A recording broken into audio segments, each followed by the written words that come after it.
Hi, I'm Drew. And I'm Sam. And welcome to Drewling Samantics.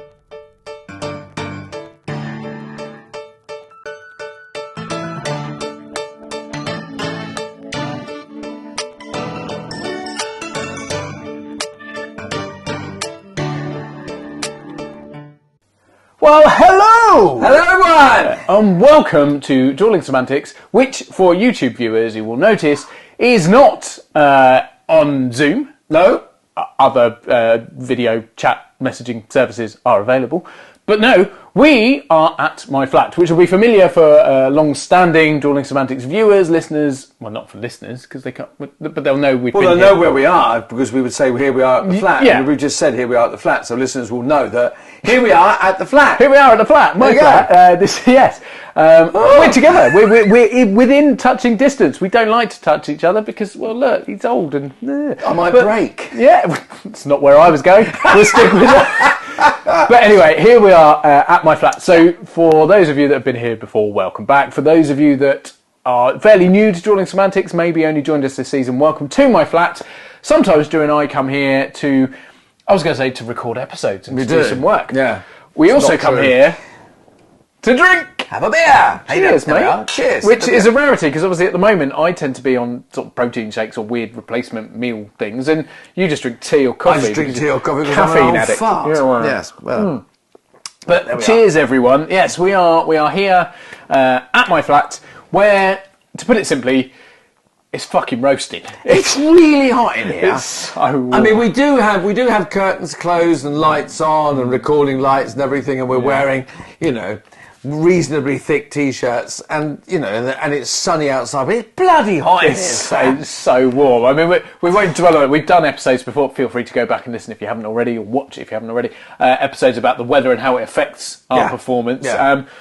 But we promise we'll try not to let it affect our performance. We may just drink a little bit more than usual. That's probably the only not bad. The only advantage. But random question before we actually get into something that's of any worth to anyone. Yes. Would you rather be too old or too old? Too old. Too old or too hot? Yes. Were you talking working now or in general? I'm not even making words at this point. I do like to be held, but that's my private life, and I'm going to keep that separate. We're really professional, honestly. We know what we're doing. Yeah. I mean, you wouldn't know this, but we've rehearsed. Not this. We do rehearsals, by the way. We've not rehearsed this. We do. We talk about this occasionally. I'm going to ask you a question. Yes. This may come as a surprise. Go on. Would you rather be too cold or too hot?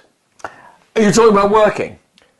Performance-wise, rehearsal, that kind of thing. I think. Well, in general, I'm quite a warm-blooded creature. I like it warm. I love the heat.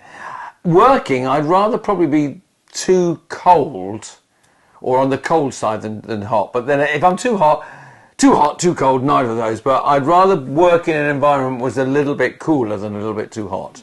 Right.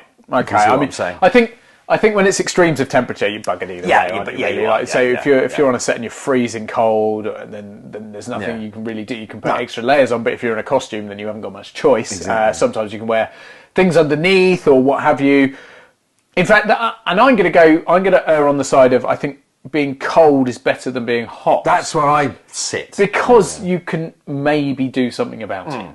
Well, if you're shooting, you do a scene, then you can wrap yourselves in blankets and things like that. And but if you're filming, you can't get cool, and you're in. And both of us have worked recently in the heat. You did a show, an open air show in suits and jackets and heavy clothing and all that. And I did one a little while ago. You did the same, yeah. You can't get cool, and it's and I find that quite tiring, and I tend to lose my concentration quicker if I'm too hot. If I'm cold, it kind of sharpens me up, and I go, let's get on with it, let's do it, guys. Yeah, funnily enough, people probably don't know this, I used to be quite a high-level competitive swimmer.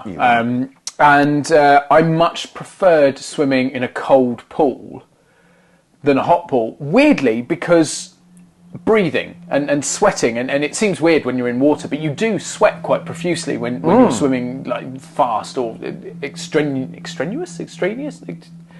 When you're swimming hard, Yeah. I don't know. I don't know words anymore. I'm Well, really struggling. well, welcome to Drewling Samantics Yeah, podcast. I've where had Sam an will be inch of miming beer. the rest of the show. Either way, Yes.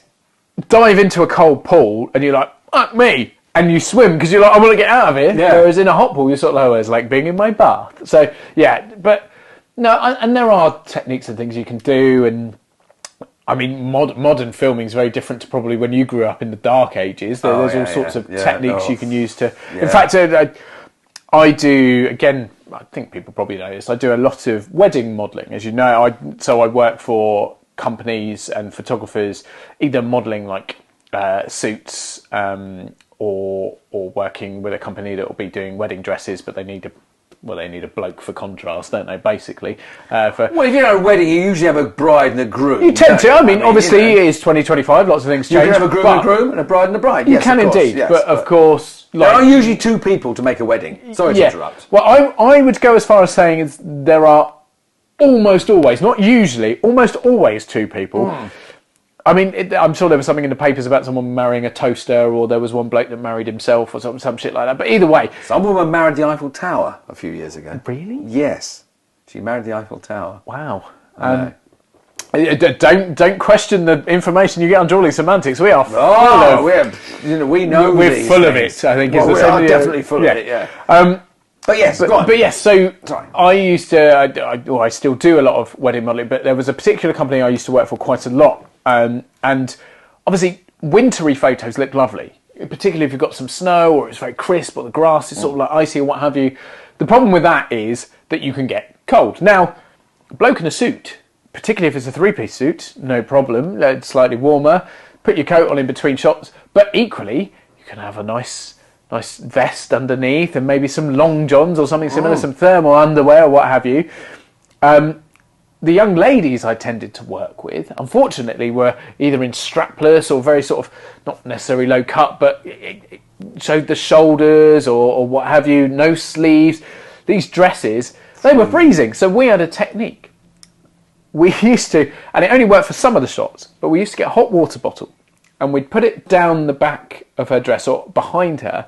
And obviously you're posing, so I would just put my hand in the small of the back, as you would for the photo. Nice. And I'm just holding the hot water bottle there. So they would stay nice and warm. So yeah, nice little trick. But I had a similar one I'm talking about, and again, ladies... You in a dress? Well, not me in a dress, Oh, but right, okay. I did a costume drama, a film, a costume drama, rom-com.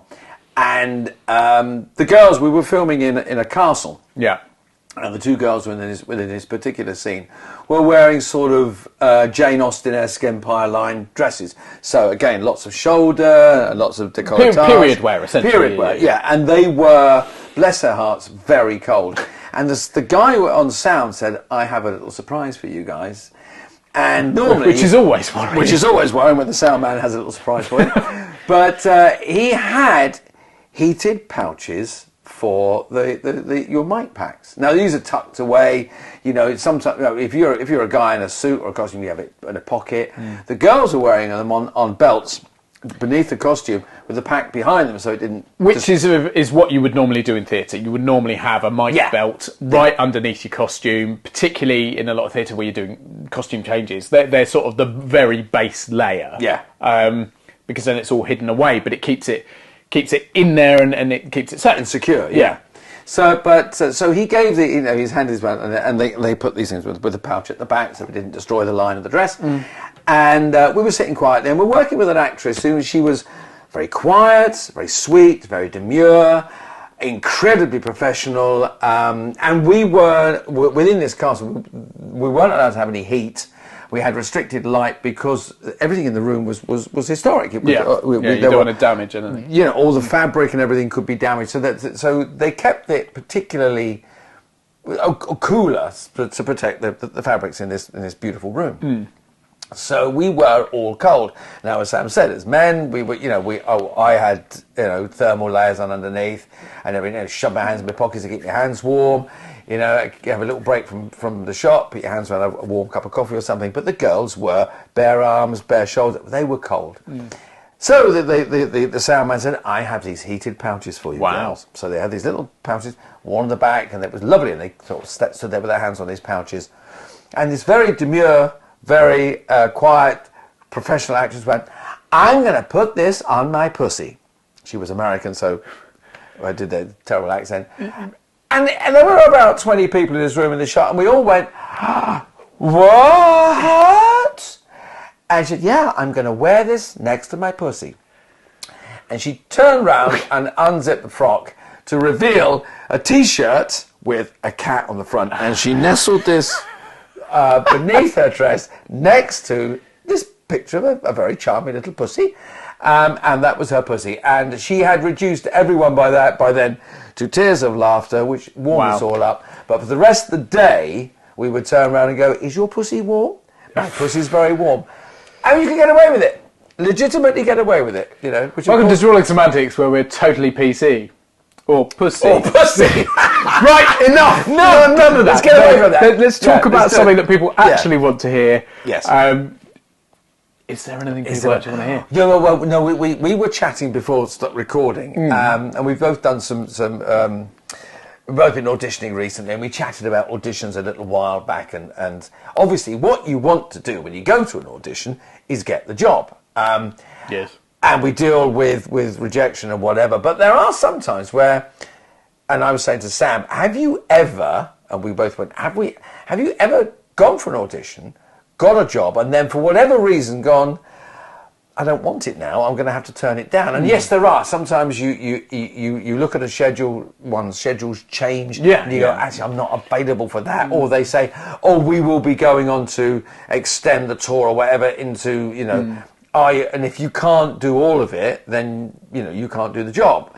But equally, sometimes you do turn around for whatever reason and say, actually, I don't want to do the job, or something makes you change your mind. Has there ever been that occasion with yourself, Sam? And you can broaden that, can't you? So it's not just a case of you've been offered a job. There are times where perhaps either during the audition process that you go, no, something's not right here. Yeah. Doing the early doors casting before you've even spoken to people or something, there are red flags in that respect. And equally, you can start doing a job and get to a point where you go, this isn't right, there's something really wrong here. So yeah, I mean, everyone experiences that, I say. I imagine most people within the industry experience things like that. One that springs to mind for me along that sort of idea is I had, quite early on in my career, I had a group audition, which everyone knows I love group auditions. I don't mind group auditions, but it was quite intimidating because it was so early on in my career. And the details on paper had looked great and competitive. It was a tour, but a European tour. So there was nothing in the UK. It was, I think, Germany, Austria, possibly Switzerland, something like that. But it was 2 or 3 Central European countries performing, I think it was classical theatre in English, but to foreign language, not student, just audiences. Yeah. And on paper it looked good, and it had competitive rates, blah, blah, blah, this. We're looking for people that could do blah, blah, blah. My agent got me the audition, or I got the audition, my agent contacted me about it, and away I went. And I got to this thing, and perhaps now looking back, maybe I was a little bit naive, maybe I should have asked for more details, maybe my agent should have asked more, who knows at that time. But it was for a company who I now know are... People are warned against them. You know who I'm talking about, and I think that they are... Blacklisted is perhaps the wrong word, but they've certainly been blocked from casting in certain areas. I think we should say as well that both of us are going to talk about companies, and we're both going to talk about instances and stories that other people have told us. We're not going to mention any company names for obvious reasons, but also because companies do change their policies. And so I know since... Oh, and they go into different ownership, and different people run them, and they change things. And equally, there are companies who pick up an expired company name, or companies who have names that sound very similar. So we don't want to cast aspersions. We don't want to cause issues for anyone. And also there are other actors that will accept the job on the terms at which Sam and I have backed off. Yeah. So, and we're not casting any judgment over those. These are just experiences that we've had. Yes. And it is like we're saying, is there a reason, was there a job that you turned down? So yeah. Sorry, Sam. No, absolutely. And you're right to say that, and it all sounds very like make sure you're ticking the boxes and whatever, but we are just trying to keep this as open as possible without risking people taking it the wrong way. And judging people. We're not judging anyone. No, this is absolutely. purely from personal experience and opinion. Yes. So I turned up for this audition, and it was an intimidating idea because I've not spent a lot of time abroad. I've done a couple of little holidays, but not huge amounts of time abroad. I've never aspired to work abroad specifically, but it intrigued me, and I thought this is early doors of my career. This could be really good. At the time, certain people spoke positively about this company, and it seemed like a good opportunity, and my agent thought the same. So went into this audition, and they were like, right, so you're all here, I don't know, 20 of us in a room or so. But before we start, we just want to clarify a few things, because there were some things we didn't put on the casting details because we wanted to talk to you in person, explain them, blah, blah, blah, blah, blah. So this is the gig, you'll be away for this long, you have a van, you do this, you do that, blah, blah, blah, blah, blah. And we pay €500 a month, and da, da, da. And at that point, I sort of went, what? Because they were suggesting you would be working 6 days a week, long hours, like the kind of touring you've done a lot of. Yes, haven't you? yes, I have, yeah. So you're talking 12, 14-hour days, realistically, with the travel and stuff. And when you work that out as an hourly rate, it was, to put it politely, illegal. Then they went on to say, and you will also have you have your accommodation provided and blah, blah, blah, which I guess some people would look at and go, well, you don't have to pay for accommodation, so that's saving you money. Yes. But then they said, and your salary, the reason we quote it in euros is because it will be paid into a bank account we set up for you and we control for you while you're away, because that makes our lives easier. Or I don't know how they phrased it, but to me, it sounded dodgy as fuck. It sounds like a lot of tax avoidance. It's tax avoidance and what have you. And we all know that the reason a lot of people get paid a lot doing cruises is because you're in international waters and they're able to get around things like that. So it sounded a little bit similar to that. Now, the issue here was, I hadn't done the audition yet. Yeah. They'd sat us down before we'd even started, before we'd done anything at all. Ambushed you with that.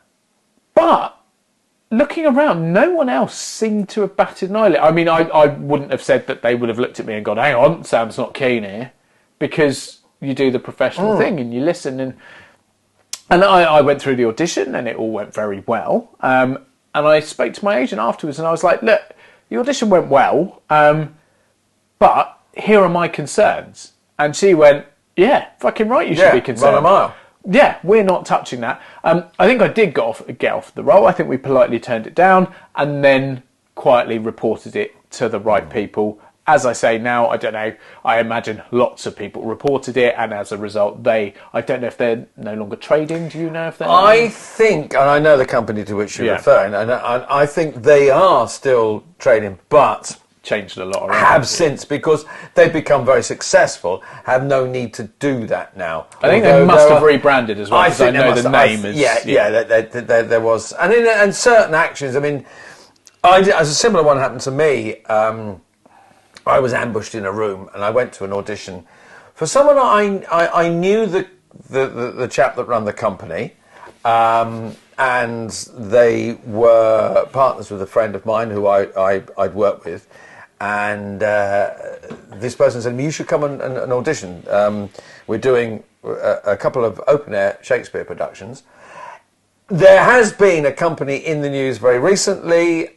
This is not the same company, but for similar premise. Similar premise to which I'm about to describe. It is not that company, I would say that. And that has been sorted and blah, so let's not worry about that for obvious reasons. But this company I arrived, I auditioned, I had a good audition, and I left, and the director in question followed me down the path outside a church hall in North London and said, I would really like you to do this. That was great, you know. And it's very rare that you're offered the audition either in a job in the room or outside. No offence to you, but that would be a red flag for me immediately. Well, it was, because it was kind of like, and they knew I was fairly interested in the job because it would be working with this particular director. The person that I was friends with would be in the show. So it was kind of like, it was all, you know, it was a very friendly atmosphere. And it's nice to be cast by friends and work with people that you get on with. And yeah. However, I did go, well, yeah, I'm not going to say yes because I don't know the circumstance of the job. You know, do you want to do it? Well, I don't know. I don't know how what the money is. I don't know the touring schedule. I don't know anything yet. We've just had the first audition.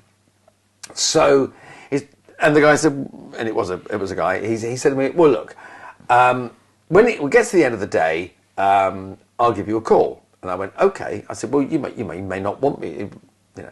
So I went home and I thought, okay, I'll wait till the end of the day, you know. And I looked on the breakdown that had been sent to me, and there was nothing about money, or I knew it was a 4.5, 5 month contract, mostly open air theatre, mostly open air venues. So I got a phone call and they said, right, the way we work is this.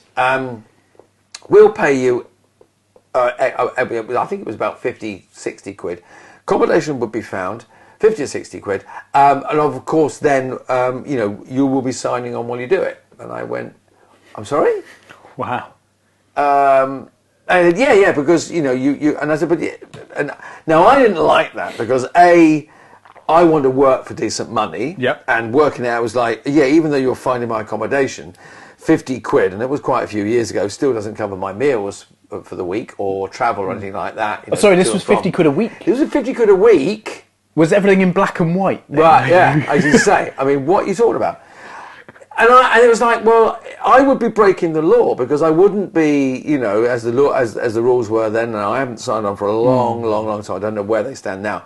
But I wouldn't be available for work, therefore the grounds on which I would be accepting, you know, dole money, as we used to call it then, you know, subsistence, whatever. The reason I would be breaking the law. So I said, I can't do that. Well, everybody else that works at the company does it. And I was like, God. I don't care. He said, well, are you not? And bearing in mind that I'd only auditioned for him 5 or 6 hours ago, he went, well, don't you want the job then? And I went, no, I don't. No. A, you never told me that was the premise of the work. B, you're kind of putting me on the spot. You're getting aggressive and arsey about it. And the desperation as well, that's another big red flag. And it was like, yeah, surely you've seen some... I mean, the 2 or 3 people that were auditioning for the same role as me, they were very good. You know, they're no worse than me, so you're not, you know, why? And I thought, no, just because I'm friends, I will not be manipulated. And there was 2 reasons I turned it over. A, I felt I was being manipulated because of a friendly contact, and B, it's illegal. Well, yeah. It was, you know, and there's that putting you on the spot. It feels very uncomfortable. And sorry, I was to say there are other companies out there still doing this, and we don't wish to criticise any actors that work with them because sometimes you get. I mean, we work for fringe companies for nothing. Actors work for nothing. So, but it was doing something that isn't illegal, and obviously, you know, we want actors. All actors want to be well paid for what they're doing. So stop that. Pay us real money. Yeah. And if you are making money, this guy was making money. He was doing. He'd been operating for several years. He was doing upwards of 40 venues, making good money, selling very, you know, tickets were set. He said, and one of his gambits was, look at the ticket sales. I don't want to look at the ticket. I don't want to do it. No. But it just part of me also goes, pay us proper money. You know, that's yeah. And I mean, we can spiral, can't we? We've talked a lot about being paid and how people interpret the performance industry and we've talked about the whole you could retrain to be something viable and all that kind of bollocks, and that's not sort of the route we want to go here. On the subject of what you're talking about, or on that kind of style, there are companies, and there's one in particular we both know very well of, who reach out to performers and say, look, why don't you come and perform in our festival, should we call it a festival? Which is lots of people performing in certain shows. There's no pay, but we've been doing this for 25 years and you get your accommodation paid for and you'll have an amazing time. And we both know people that have done this. And have had an amazing time. But make a massive loss doing it. Yeah, so you can't afford it. What I find insulting or particularly negative about that is the tone at which you are approached, in that we're doing you a favour. We're giving you an incredible opportunity. I see what you're saying. Because they know they're making lots of money from this. The owners of the company, the people that run these things, make insane amounts of money from it. Because all they've got to do is provide, and now I'm not saying accommodation is cheap, but the way they do it in bulk with everyone together, they would have paid one fee, got away with all that, and then they're getting free performers. You don't get your food, you have to pay for all that. It's a massive social event. Yeah. That's what it is. And we've talked to people who go, oh, it's amazing, every night we get on the drinks and fine, but what have you done for your summer, like financially? Oh, well, fuck, barely made any money. In fact, I lost because of drinking and eating. And you're like, and I'm not judging those people, but is that not tarnishing the industry? To agree to do these things, like, if you have another job and you do something like that, absolutely fine, but don't call it a professional credit. I think that's what you because we're fighting all the time to have a working wage, something that that decent wage for people that work hard, that are and actually, I think we should put this into perspective. The world is falling apart, particularly in the UK. There is a financial crisis, not to the extent that people are becoming necessarily like destitute or what have you, but certainly the cost of living has increased so much that people are struggling. Now, a lot of jobs haven't been able to provide pay rises per se, but I would say the majority have at least gone in line with inflation, or there's been an attempt to keep in line with inflation. Yeah. We haven't. No. So, and people may not know this, but there are still jobs readily accepted for £70 a day on a lot of the casting websites, essentially a job site for actors. £70 a day for a 12-hour day. And actually that's another thing, it's not a 9 to 5 in any way, shape or form. And we know that, and we enjoy what we do, and we are not moaning because we've chosen to be in this industry. We just don't feel like the same requirements or rules or regulations are followed just because it seems to be so. We do enjoy what we do, but we shouldn't be penalised for that. I mean, there are other situations, not just economic. And I auditioned for a play. I didn't know. It was a great new play, and they sent the people. I applied by one of the casting platforms, and they said, read the play before you want to audition. These are the parts. That's the breakdown.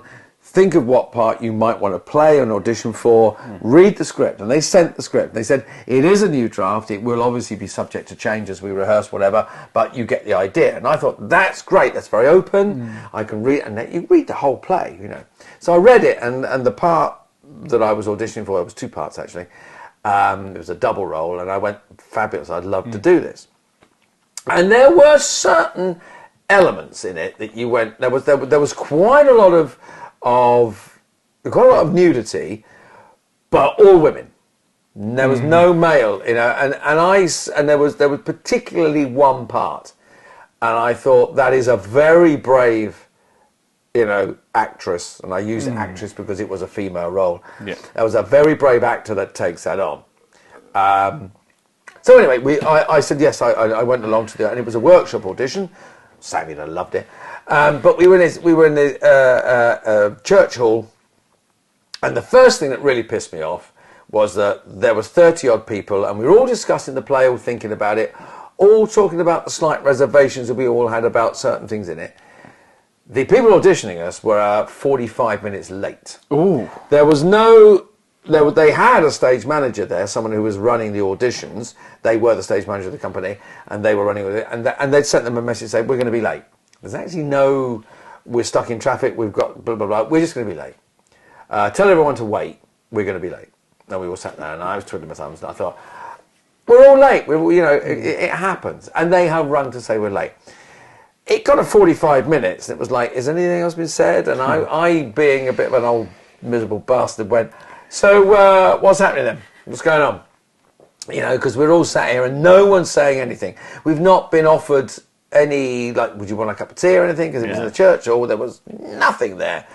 Would you like to pop out and grab yourself something to drink or go? And I did actually say, and a couple of older, grumpier actors went, I'm going to bugger off to the cafe over the road and get a cup of coffee. Anybody coming with me? Yeah, we all sloped off. We ain't going anywhere, but we need a cup of coffee. Yeah. Anyway, that was the first thing that made me slightly annoyed, but it happens. And I'm just a miserable old sod who doesn't like people being late. Doesn't like people. Being late in the circumstances, People. yeah, people.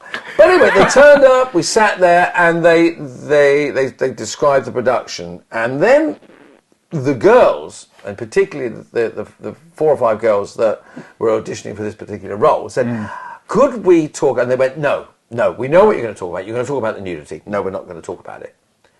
And then everybody in the room went, well, hang on a minute, and one of the roles that I was auditioning for was the father of the girl. Yeah. And there was a scene where he is in a suit, and he's basically, it's not abuse, but it's virtue, and that's what the whole play was dealing with, sexual tension and the kind of Lolita factor. And I said, and 2 of us went, oh, hang on a minute, because we have this scene. This girl is going to be sitting on my lap, naked, blah. I quite like to talk about this and how this is going to be handled. And they went, no, we're not going to talk about that. We'll talk about it in the rehearsal process.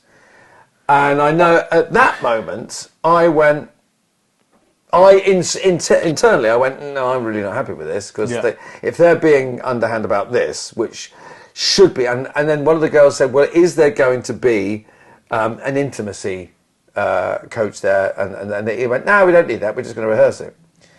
And massive red flag. And actually it's a fairly recent thing, I would say, intimacy coordinators or coaches, people who are on set basically to make sure that everything is legal, above board, everyone is comfortable, nothing is unsafe or unfair, or they deal with nudity and sexual content and anything slightly beyond the norm of just acting face to face, doing whatever. And it's a fabulous thing to have now, because it's so important and so valuable on a set, on a stage, on any kind of production. Brilliant. But sorry, that's the important thing to say. So we all sort of went, okay. One of the girls in that situation said, sorry, if you're not going to be upfront about it, I'm going. And she left. Fair play. And we all went, and there was that, and the guy went, does anybody else want to leave? And you could see that there were people that wanted at that moment. Weren't brave enough. Yeah. But they were sitting there going, okay. And we knew the money, that was the one thing they said. And the money for it was pretty good. It was a venue, it was in town, in London, North London. Very, very avant-garde venue. And all that was beautifully, the idea, the aesthetics of the play they were talking about. The human side, the performance side, the actor's side was we did the rehearsal.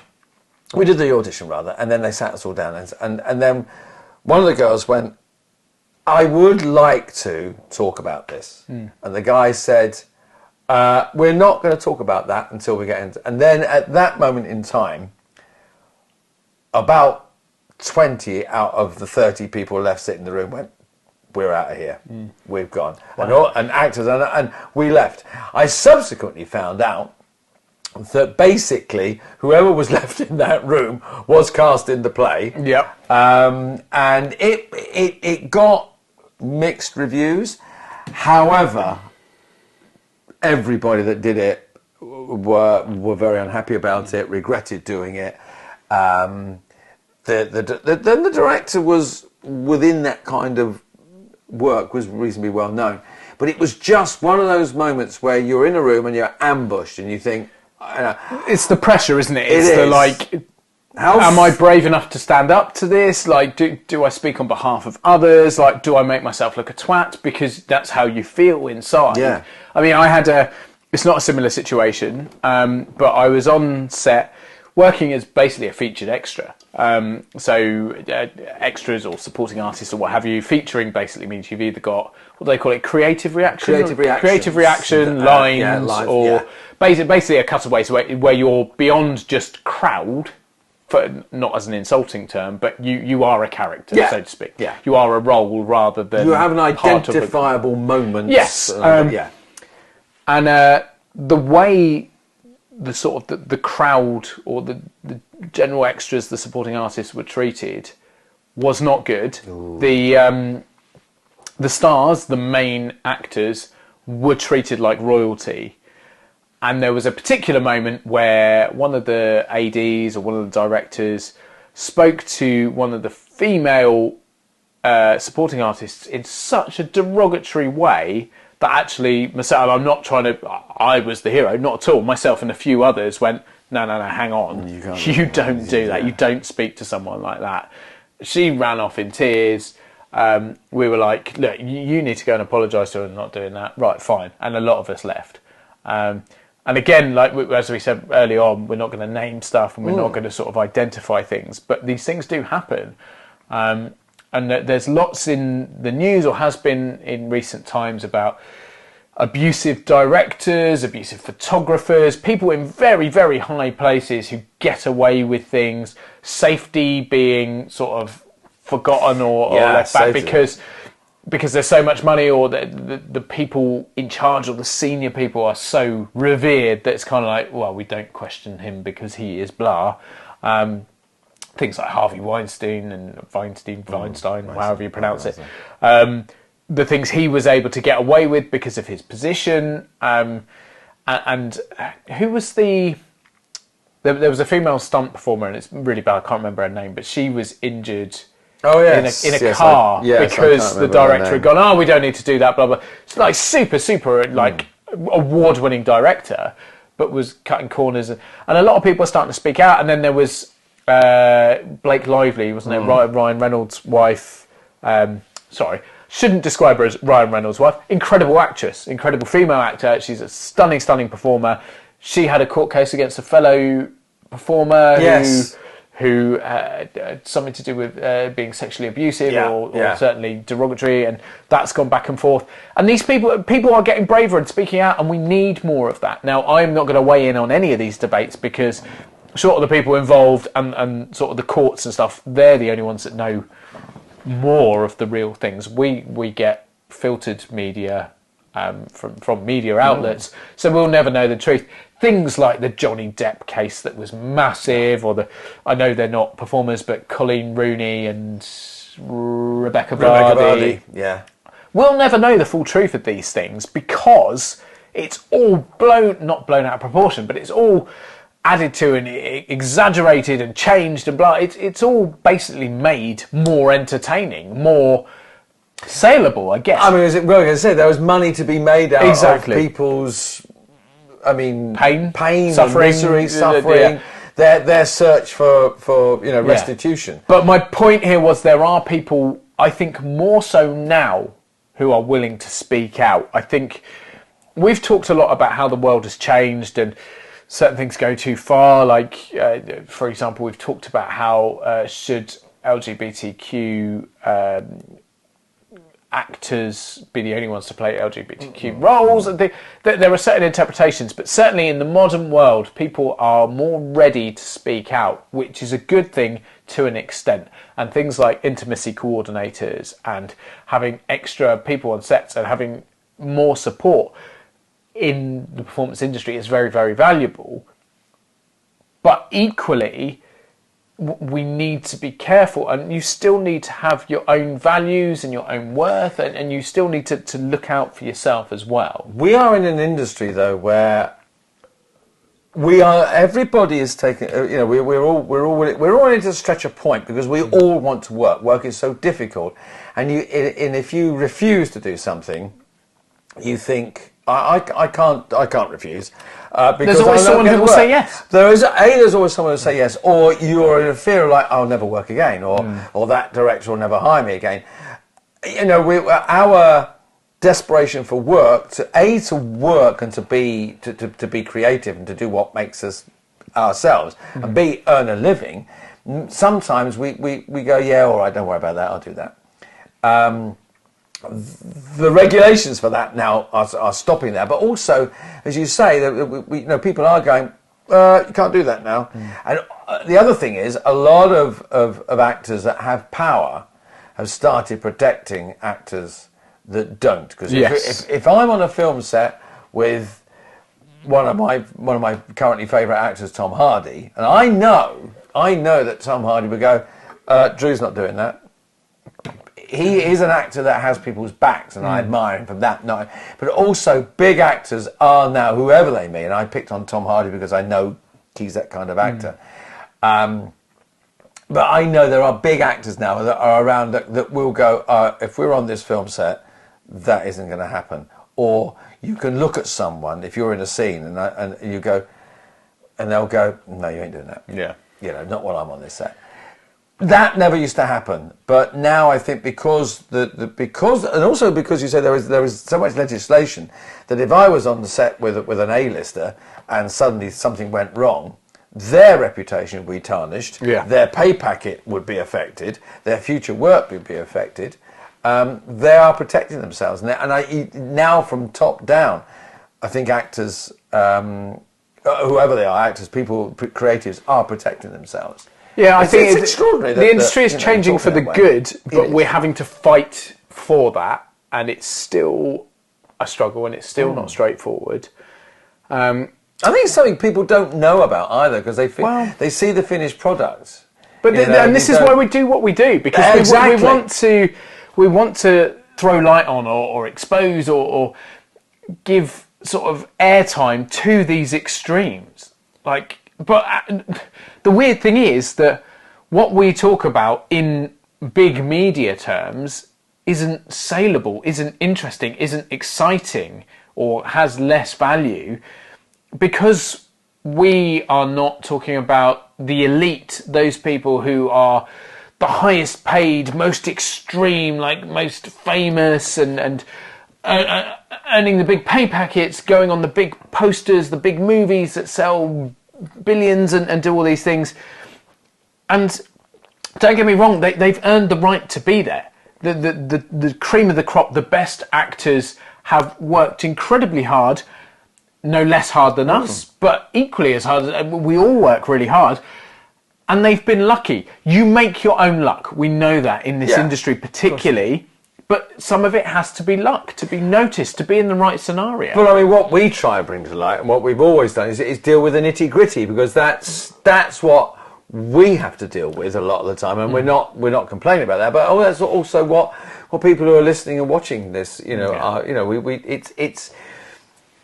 We have to earn a living. We're not complaining about this. We love this business, but sometimes it's tough. Yeah. And sometimes you deal with things that people don't know about. Why should you know about the audition process? Why should you know about, indeed, what we talked about today? The reasons you go, actually, I don't want to do that job. And don't get us wrong, the elite have been through this. They've done what we've done. A lot of them have been through this. Sometimes you get lucky and it's early doors and you just escalate through and. But most of the time, those people you see who are, if you're a singer, topping the charts, if you're an actor winning the Oscars, if you're a magician performing at the biggest events, if you're a model being on the front cover of Now or Hello, or I don't know what magazines still exist, but they've almost all done these shitty lower level, not shit, I don't mean that disrespectfully, but well, they are shitty jobs. There are jobs that we work through that aren't great. But you do it because it's part of the learning process. If you're a plumber, you're gonna have your hand down the toilet one day. The next day, you're going to be in a beautiful house, doing a wonderful job. We've done shitty jobs for no money. Will report on fucking old Mrs. Brown's dog who went missing for 3 days, but they might also report on, I don't know, the King's coronation. There are different levels to everything, and we all work and we all strive to be the best that we can be in those elite positions. And most of us will never get there. A lot of people will play football because they love football, but only the very best and very luckiest will make it to the Premier League, to the Champions League. That's what we said. We said it because it is a vocation. We want to get there. Very often, what we've talked about today, the scenarios that we turn jobs down, or because at one point you go, hang on a minute, no matter how hard I work, no matter how much I want this job, this script, this play, this film, whatever, you do have to draw a line. It's very difficult, and I don't think, and I don't mean this. We're not going, oh, look at us, poor little actors. No. We're very fortunate, but there are times when everybody, you have to draw that line, and more often than not, it's been said many times, but more often than not, people in power are helping those of us on set, those of us in plays, to go, no.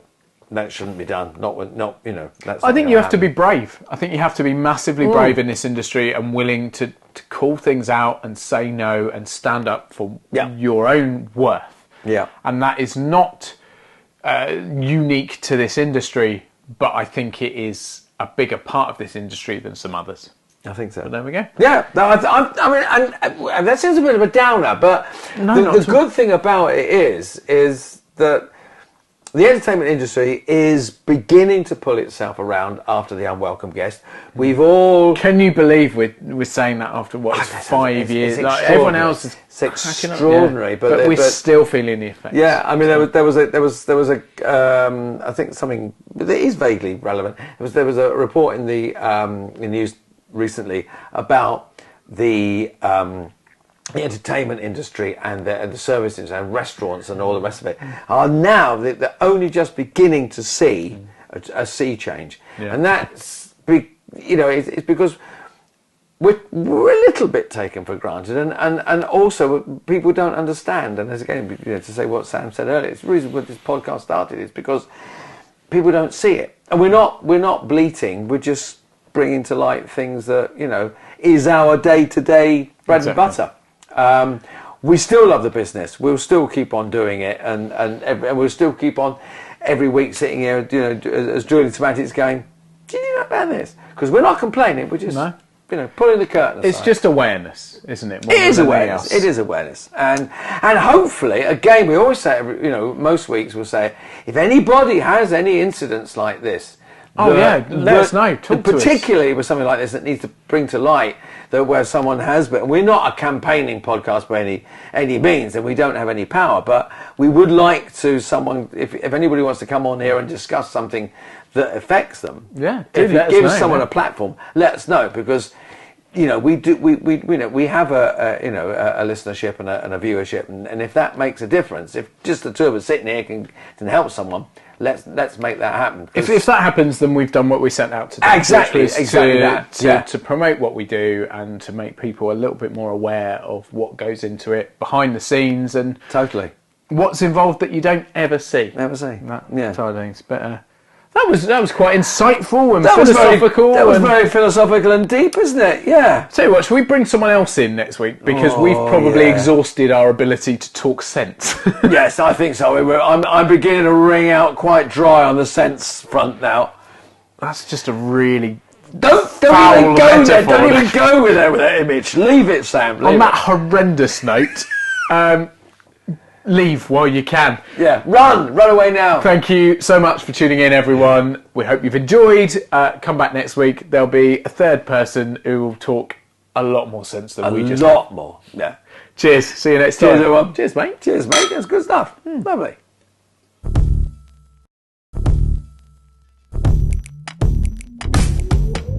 Thanks again for watching this episode of Drewling Samantics.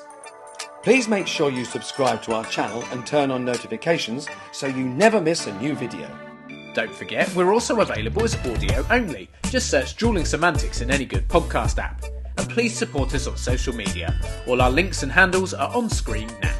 We love welcoming new followers and subscribers, so why not share with your family and friends so they can join in too.